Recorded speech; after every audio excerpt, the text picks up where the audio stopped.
My most valuable cybersecurity certification is one of the questions that I get asked all the time is what's my most valuable cybersecurity certification? It makes sense because who wants to waste time getting certifications that don't matter if they can just skip to the good stuff? I remember when I was first starting to get into cybersecurity certifications, and I was always on the hunt to find the best return on my investment for training and certification costs. Honestly, even today, I'm still only interested in getting the most value out of everything that I do in my career. First off, why do people get cybersecurity certifications in the first place? Well, typically it comes down to a few specific reasons, and they all kind of tie together. Reason number one is that people want to learn new skills or technologies. Certifications can be excellent at giving you a structured learning path for skills and technologies that you might have never seen or touched before. Whether that's a technology vendor like Cisco, ethical hacking skills, or even how to manage a cybersecurity program. A common misconception or myth that people think is that after passing a certification, that you'll learn everything that you need to know about a specific job. In reality, there aren't any certifications that are going to teach you 100% of what you need to know to be successful in a particular area, but certainly they can help you getting started down a certain path. By getting started with essentially a framework, you can investigate into certain areas that are interesting to you and essentially go deeper down the rabbit hole where you'll progressively learn more about those subjects. Unfortunately, when people are just starting their careers, they don't know what they don't know, and very frequently they feel lost, or maybe they just have a lack of general direction on how to proceed. Certifications help to eliminate some of the guesswork that would exist otherwise. Personally, as I learned more throughout my journey, I started thinking of questions like, why can't it be configured another way? Or what are some issues with this technology, especially from a security perspective? You absolutely have to be curious with problems and seeking the solutions if you want to be successful. Reason number two is that people want to land a specific job. If you work in the defense industry in the United States, or if you're interested in getting into that industry, most likely you've heard about the DoD 8570 mandate. I don't want to dive too deep into the 8570, but a quick summary is that it's a mandate from the Department of Defense and many government entities in the United States where specific certifications are a mandatory requirement to fill specific types of jobs. For example, if you want to lead a security program, the CISSP or the CISP is typically the requirement. Other jobs like incident response also have their own specific requirements. Let's be real, you probably aren't going to dive deep into the actual mandate, and instead you're probably going to rely on the specific job postings that list specific certifications. Outside of the defense industry, things can be a little bit more flexible depending on the job, the hiring manager, the company, and so on. That's because these companies aren't under the same kind of scrutiny, and they can basically decide what's important for them. We still tend to see similar certifications listed with the similar jobs that you'd find in the defense industry, but again, it's not typically mandatory unless the hiring manager says so. That brings up an important point in life, and that's to realize that the hiring manager and their beliefs regarding education, experience, certifications, and so on is what you need to satisfy if you want to work at any job. Sometimes that can be influenced by others in the organization, but the hiring manager still plays a huge role in that decision. Reason number three is that people want more money. Certainly higher level positions will help increase how much money that you make in the job. The natural progression in the corporate ladder is most commonly associated with more money, and sometimes higher level jobs want higher level certifications. Another situation that I've seen in my career and that you'll probably see in yours is that another company might have a similar job to your background, but for whatever reason, they pay more. The different job could have more responsibility, that company makes more money, and there's lots of other reasons why. I've also seen where companies in the same industry are adjusting their pay scales in relation to the industry, but instead of getting bumped up slowly, you'd rather go to the other company and immediately benefit from those changes. I saw that in the defense industry when I was first starting out in cybersecurity.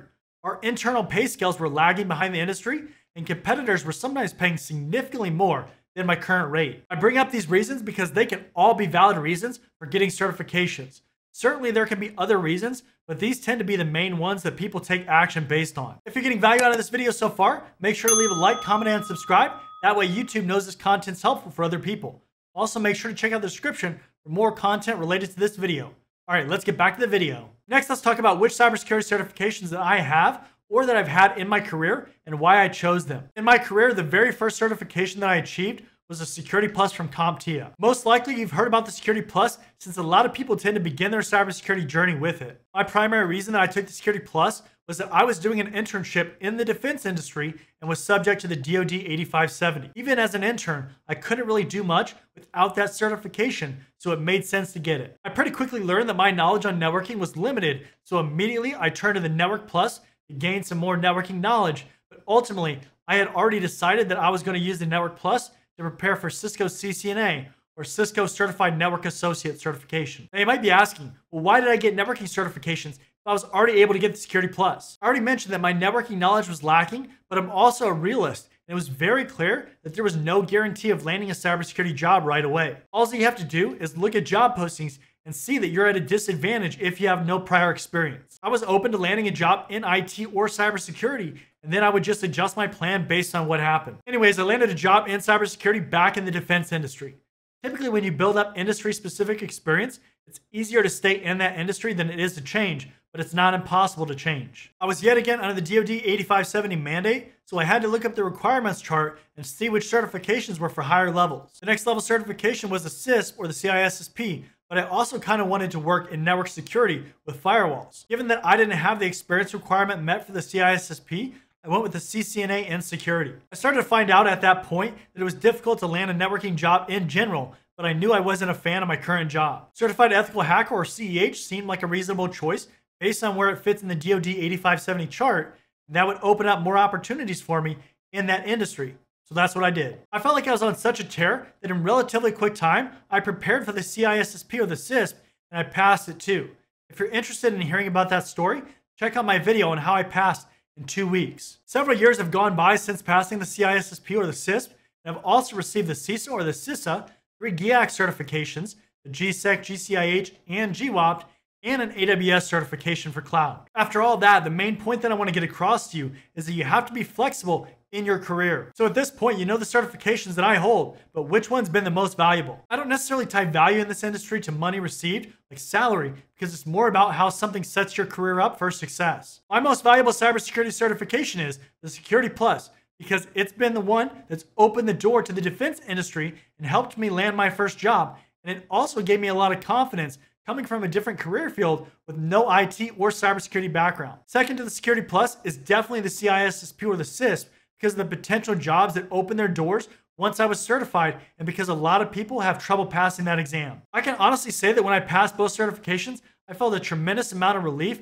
and excitement because of what it meant to my career. Certainly it's been nice to pass other certifications, but the feeling just hasn't been the same. Question of the day: which certification has been most valuable in your career or that you're pursuing? Let me know down in the comment section below. Keep in mind that your experience could be different, and you could certainly see another certification being more valuable in your career. One of the most important things that you can understand is that even with the same credentials or certifications, almost nobody has the exact same path. We all value things differently and receive different results based on how we move forward. As always, make sure to leave a like, comment, and subscribe. Check out the description for more resources related to this video, and I'll see you next time.